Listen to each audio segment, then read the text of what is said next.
December 2012. The White House is warning the British government against leaving the European Union.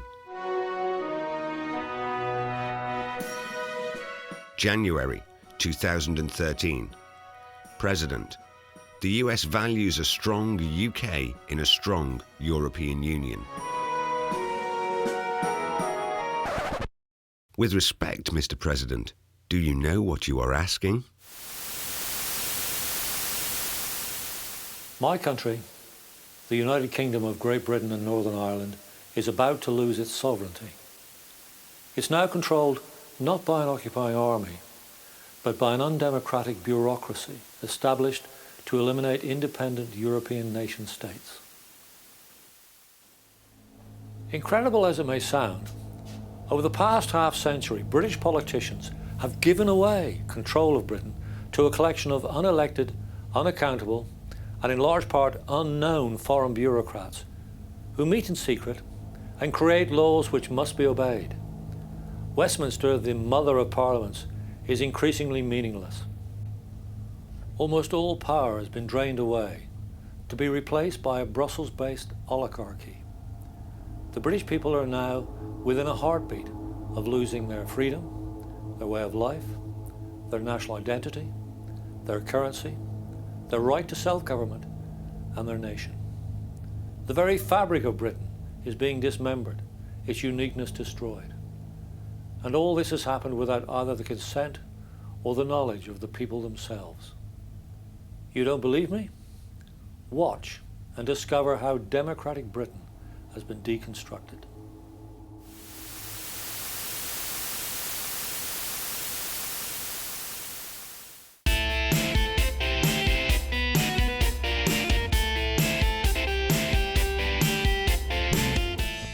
The 60s and 70s were dynamic decades for Britain as the country emerged from the austere shadow of the post-war years. There was an energetic optimism in the land, a sense that anything was possible.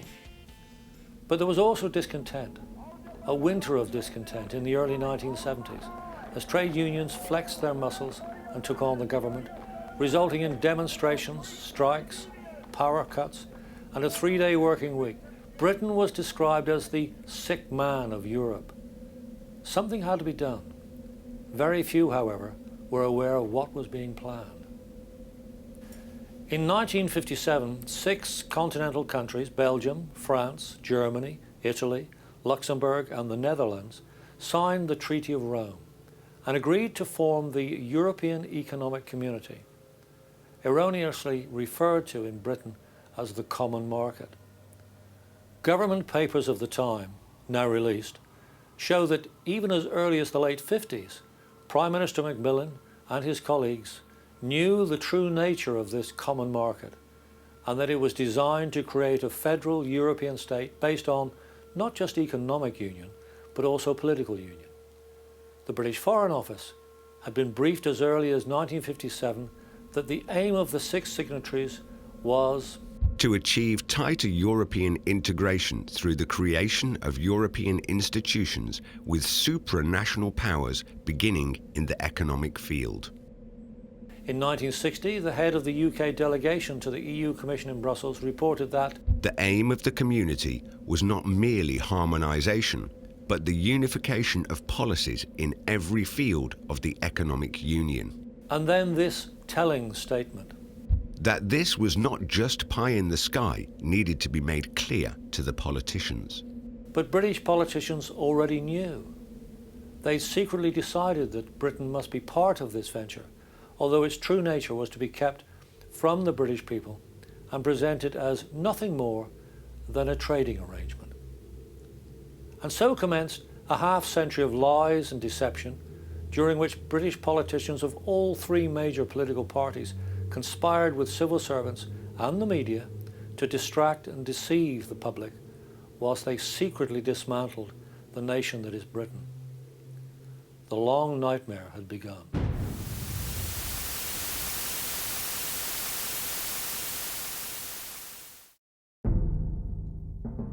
In 1969, the Prime Minister of Luxembourg, Pierre Werner, produced a report detailing how the common market would eventually evolve into a full economic and monetary union. Heath was informed by his Minister for Europe, Con O'Neill, that the Werner Plan could lead to the ultimate creation of a European federal state with a single currency and all the basic instruments of national economic management handed over to federal authorities. O'Neill added that such a union would involve a massive loss of national sovereignty, which would ultimately leave member states with somewhat less power than the autonomy enjoyed by the states of the USA. Geoffrey Rippon, the minister in charge of British negotiations, met Werner and amazingly told him that the report well stated our common objective. Heath and his ministers had no objection to the political union Werner was proposing. In fact, they were all for it, but they knew that it would find little, if any, support from the British people. To overcome this problem, they resolved that the less about Britain's loss of sovereignty that came out into the open, the better. This then was the plan. From now on, nothing would be said that would reveal the inexorable loss of British sovereignty. The benefits of the common market would be talked up, while obfuscation at best and deceit at worst would be deployed to cover up the disadvantages of membership. Civil servants and politicians were committed to concealing from the British people the true cost, both financial and political, of membership of the European Economic Community. During 1970, Heath organised what was to be Britain's successful application to join the European Economic Community. By this time, Heath and his colleagues were well versed in pretending that the EEC was something it was not. In a white paper to Parliament and repeated on page 12 of his pamphlet, The Historic Decision, Heath declares, "There is no question of Britain losing essential national sovereignty." The word essential in that statement provides Heath with room to justify what he had said. Nevertheless, he was deliberately or otherwise giving a totally false impression that the sovereignty of Britain was not going to be affected by membership of the community, all the while knowing that it was. It's difficult even after 40 years to come to terms with the misleading dishonesty of that statement, especially when one considers the content of the 1971 Foreign and Commonwealth Office document FCO 30/1048. This briefing document for ministers set out in great detail the true nature of what was about to take place. Repeatedly throughout its tightly typed 11 pages, this document describes the total loss of sovereignty that was about to happen to Britain. Here are just a few examples. The loss of external sovereignty will increase as the community develops. Community law is required to take precedence over domestic law. If a community law conflicts with a statute, it is the statute which has to give way. Essential aspects of sovereignty, both internal and external, would indeed increasingly be transferred to the community itself. By the end of the century, with effective defence and political harmonisation, the erosion of the international role of the member states will be almost complete. Despite these and countless other dire warnings contained in 1048, Heath, in a 1973 television broadcast, made a public statement that was deeply disingenuous. There are some in this country who fear that in going into Europe we shall in some way sacrifice independence and sovereignty. These fears, I need hardly say, are completely unjustified. 1048 was the centrepiece of this grand deception. As well as describing Britain's surrender of sovereignty and the end of its democratic way of life, it also contained an explicit instruction to deceive the British public, which senior politicians from the major political parties over the past 4 decades have obeyed to the letter. They still do today. It reads as follows. After entry, there would be a major responsibility on Her Majesty's government and on all political parties not to exacerbate public concern by attributing unpopular measures or unfavourable economic developments to the remote and unmanageable workings of the community. In other words, politicians were being instructed not to tell the public about the new form of government that was being imposed upon them, but to pretend that the Houses of Parliament at Westminster were still the source of new laws. Heath and others were safe in their treachery as document 1048 was suppressed for the next 30 years. On the 1st of January 1973, with the slimmest of parliamentary majorities, but without directly consulting the British people, Heath took Britain into what was described as a trading agreement with Europe, but was in reality membership of a federal states of Europe. In 1975, a new Prime Minister, Harold Wilson, held a referendum on whether Britain should remain in the common market. Following in Heath's footsteps, Wilson produced a pamphlet entitled Britain's New Deal in Europe. This contained the usual mixture of waffle and lies. There is no hint of the loss of sovereignty that Britain would suffer. At one point, Wilson writes that Britain and the other members did not wish to weaken their national parliaments. This was a lie. He falsely stated that Britain could always use its veto to prevent damaging EU legislation impacting on Britain, all the time knowing that part of the price of membership was relinquishing that self-same veto. Finally, he intimated that the threat of economic and monetary union had been removed, when of course it hadn't. With such strong assurances about membership and with UK inflation soaring to alarmingly high levels, it was little wonder that the British people voted 2-1 to remain in the common market, little realising that they had been misled into giving their political leaders the green light to engage in the biggest betrayal of Britain's sovereignty in British history.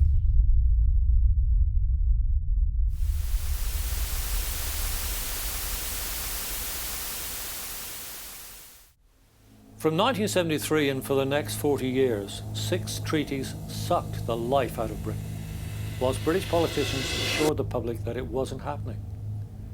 This is how it was done. From the 1st of January 1973, the date it joined the common market, Britain became subject to the Treaty of Rome. As well as secretly agreeing to an increasing loss of national sovereignty, British politicians relinquished control to Brussels of fishing under the Common Fisheries Policy and farming under the Common Agricultural Policy. In the years that followed, both industries suffered greatly. Farming of whatever type withered, with farmers being encouraged to diversify, in reality turning their backs on the production of food and the husbandry of the land. Today, Britain is no longer self-sufficient in food.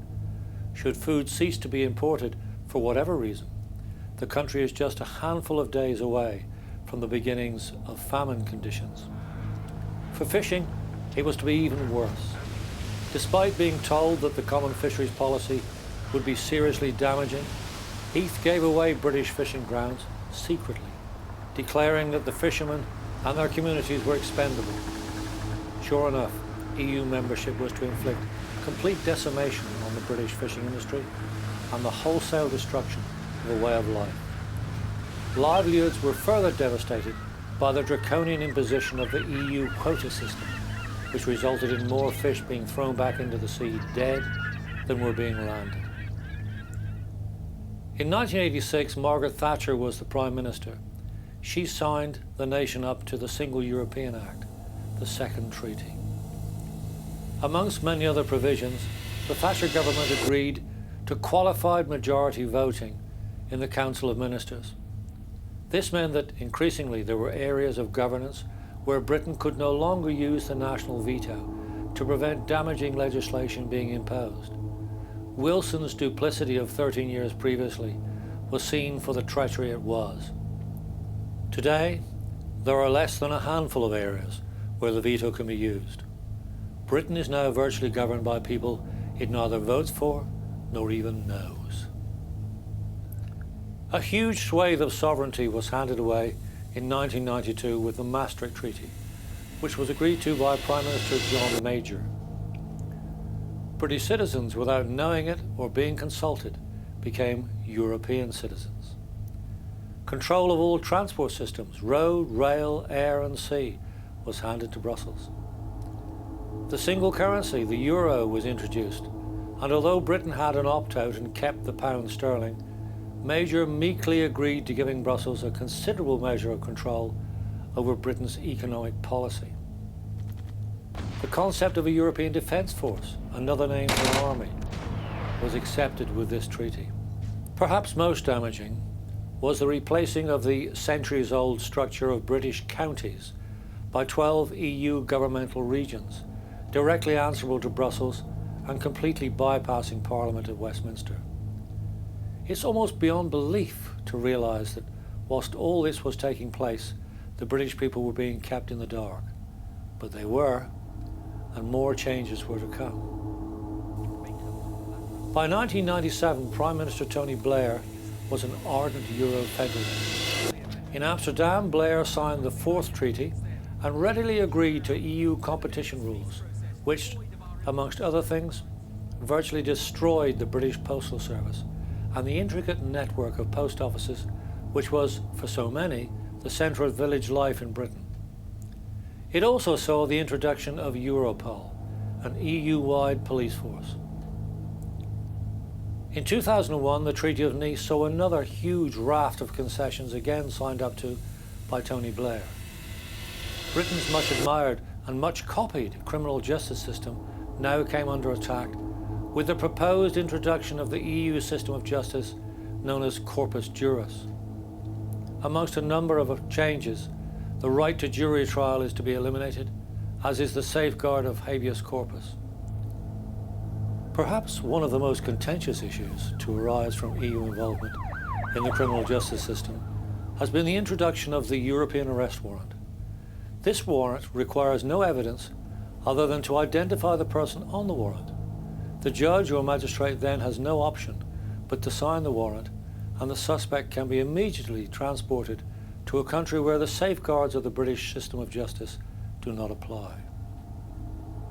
The Lisbon Treaty in 2007, the latest power grab by Brussels, was agreed to and signed by Prime Minister Gordon Brown. As well as pulling together most of the elements of the 5 preceding treaties, Lisbon saw a further surrender of sovereignty, as this treaty conferred on the European Union the status of legal personality, making it a sovereign state in its own right and no longer a collection of sovereign nation states. This 6th treaty requires the 27 nation states to support the European Union in whatever venture it undertakes, to reinforce the concept of European citizenship rather than national nation-state citizenship, and to support the euro as the currency of the Union.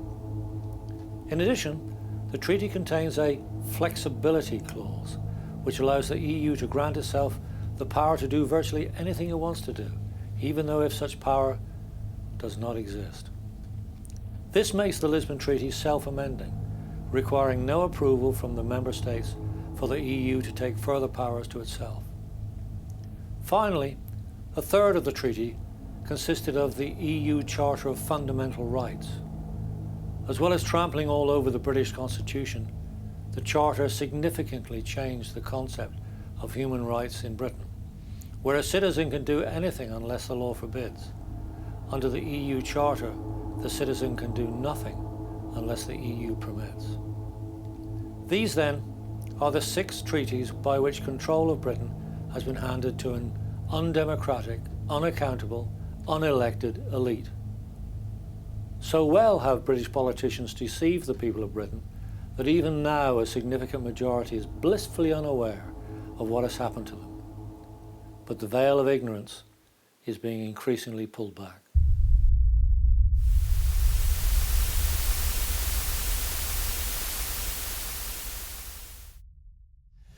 Having stripped 27 national governments, including Britain, of virtually all power, the EU has set about controlling us. This is done simply by legislating on almost every aspect of our lives, as well as regulating industry and commerce. As a result, a huge library of laws, directives and regulations has built up, all of which must be complied with. Against such impositions, we have no protection from our own political representatives. For too long, they have played their pretend game, all the while giving away our freedom, so that now they, like us, are mere observers, watching the approach of the end game. The European Union is undemocratic. It takes little or no notice of the wishes of the peoples of Europe. Its non-acceptance of the results of referenda illustrates this point well. In June 2001, in a national referendum, the Irish people rejected the Treaty of Nice. According to EU rules, this should have meant the abandonment of the treaty. However, the EU simply refused to accept this clear rejection and ordered a second Irish referendum in October 2002. On this occasion, the treaty was accepted. This yes-no attitude to referendum results has been repeated many times. In 2005, the French and Dutch peoples rejected the proposed EU constitution by overwhelming majorities. 6 countries, including Britain, were then due to hold referenda on the constitution, but were told that in view of the French and Dutch results, there was no need, as the constitution was dead in the water, kicked into the long grass, and would not reappear. In 2007, the Lisbon Treaty surfaced.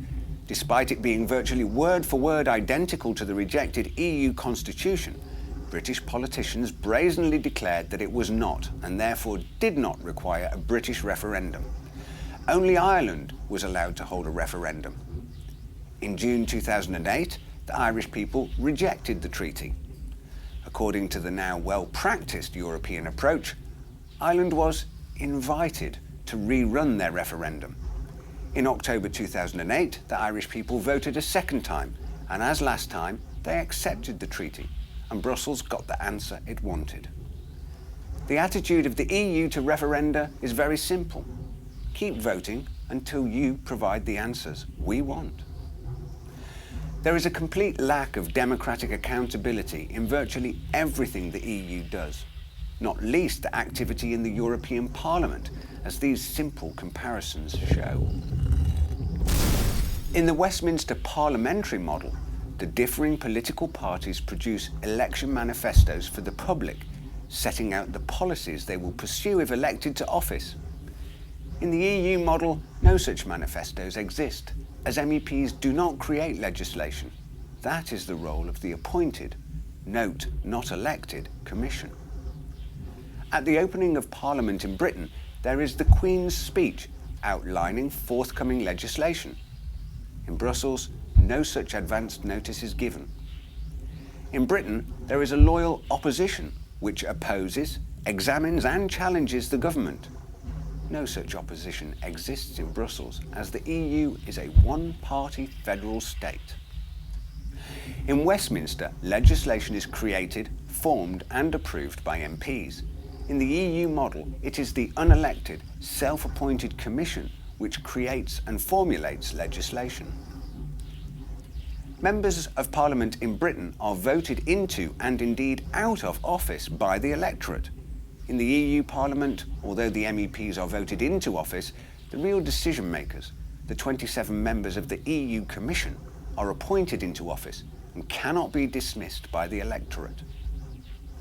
Under the British Constitution, no Parliament may bind its successor.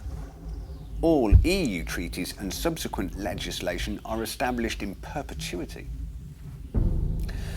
In order to encourage the 27 EU countries to integrate and harmonise, the euro currency was introduced on the 1st of January 1999, with the intention that it would bring about economic and monetary union.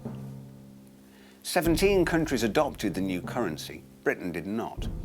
The principle behind the currency is that it should have a fixed value throughout the 17 Eurozone countries, underpinned by a one-size-fits-all economic policy. This has proved to be difficult to sustain, and vast amounts of money, known as bailouts, have had to be transferred to a number of states in order to sustain the currency. In particular, Ireland, Greece, Portugal and Cyprus. Italy and Spain too are experiencing severe economic problems with the currency. France and the Netherlands similarly are finding Euro membership difficult. The only country to prosper in the Eurozone is Germany. Countries which fail to comply with the economic decisions of the Eurozone leaders are ruthlessly dealt with. Both Greece and Italy questioned the imposition of austere economic packages. Within days and without the consent of the people, both countries had to suffer Brussels installing technocratic governments. Puppet governments put in place to reinforce EU economic policies. Similarly, a recent bailout package included the wholesale seizure of money from private bank accounts in Cyprus. This was done without a vote in the Cyprus Parliament or the involvement of the Cypriot people. The EU uses economic crises to further extend its power. To overcome these crises, the EU takes more sovereignty from the member states. Total economic and political control of the member states is the objective. So much for democracy. Although Britain is not a member of the Eurozone, it's required to assist in the costly bailouts. Britain remains a member of the European Union and is a signatory to the Lisbon Treaty, which declares that the currency of the Union is the euro. Sometime in the future, Britain's euro membership looks a distinct probability, and with it will go the last vestiges of British sovereignty. The cost to Britain of 40 years EU membership has been enormous. For virtually the whole of that time, Britain has had a trade deficit with the EU, whilst with the rest of the world it has run a surplus. All three main political parties have steadfastly refused to produce a cost-benefit analysis of Britain's EU membership. However, informed research estimates it costs Britain between 120 and 140 billion pounds per year. Included in that figure is Britain's gross contribution to the EU budget, currently amounting to over £50 million every day.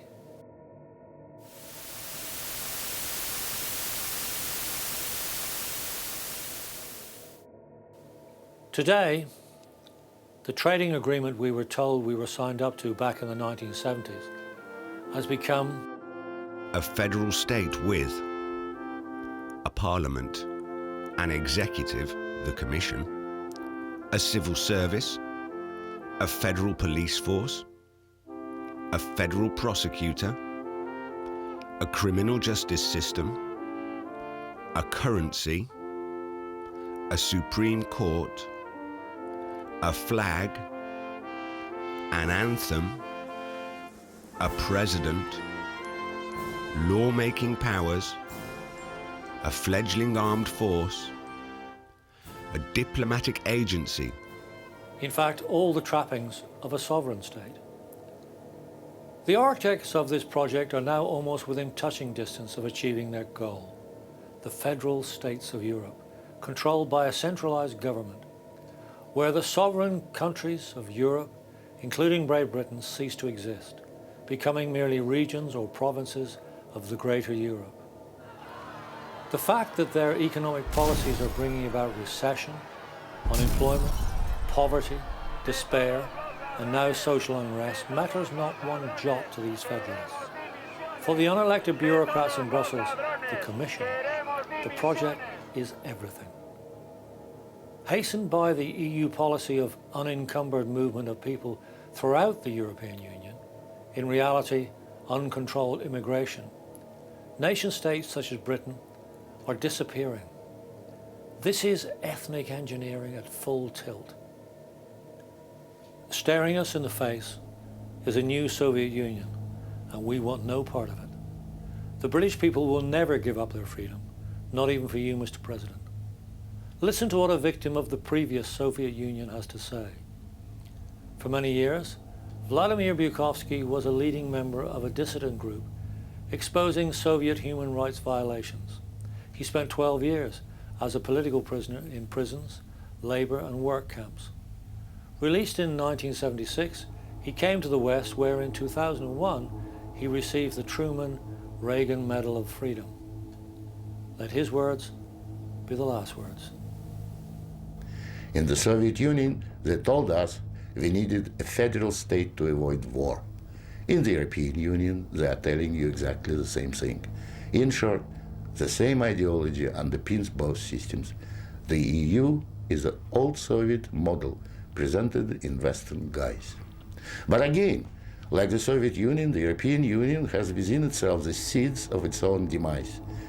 Unfortunately, when it collapses, and it will leave immense destruction behind, and we will be left with huge economic and ethnic problems. The old Soviet system was incapable of reform, so is the European Union. But there is an alternative to being ruled by those 24 self-appointed officials in Brussels. It is called independence.